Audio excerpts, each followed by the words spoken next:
All right. In this video, we're going to take a look at how to manage events. Now, in a previous video, we looked at announcements, and from the home page, we're going to go and we're going to manage different events in the system. Now, the difference between an announcement and an event is that an announcement is we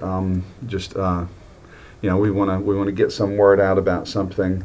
It doesn't particularly have a date, like say, for example, we wanted to make the announcement, please pay your dues on time. Well, that doesn't really have a set date that happens on. It's just something that we want to remind the students about. Well, an event is actually something that has a definite start time, a definite end time, happens on a particular day. So what we're going to do is we're going to come to Manage Announcements and Events, and we're going to click on the Events tab. And just like announcements, you've got organization level events and you've got school level events. So let's add an event for February 28th, and we're going to say the duration is going to be all day. Now you can put anything you want in the duration category. You could put you could put a time frame. It doesn't really matter. It's just a free-form entry field. The subject is going to be tournament. And we will be having our yearly tournament today.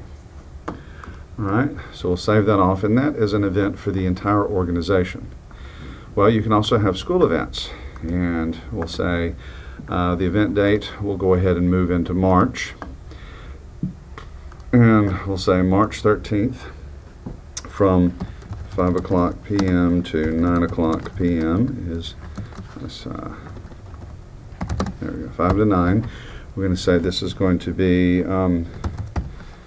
Joe's birthday party. Come celebrate Joe's birthday with us.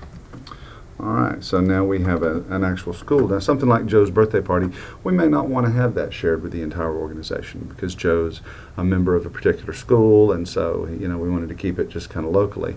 But a tournament might be for the entire organization.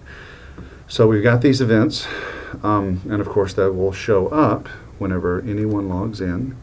They show up on the calendar right here, and so we'll see that the tournament did indeed show up on February 28th, just like we had put in, and on March we see that Joe's birthday party is on the 13th. Something else that you can do is if you had a pretty full list, you could come up here and you could say view the event list, and what it'll do is it will show you a list of events.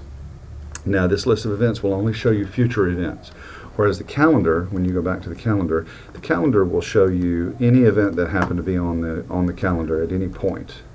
But when you do the event list, it only shows the upcoming events. And it'll also tell you the scope, that this is an organization level event. Now, if somebody logs in that's in a different school, all they will see is the tournament. They won't see Joe's birthday party because they don't belong to this particular school. And that's basically how events work.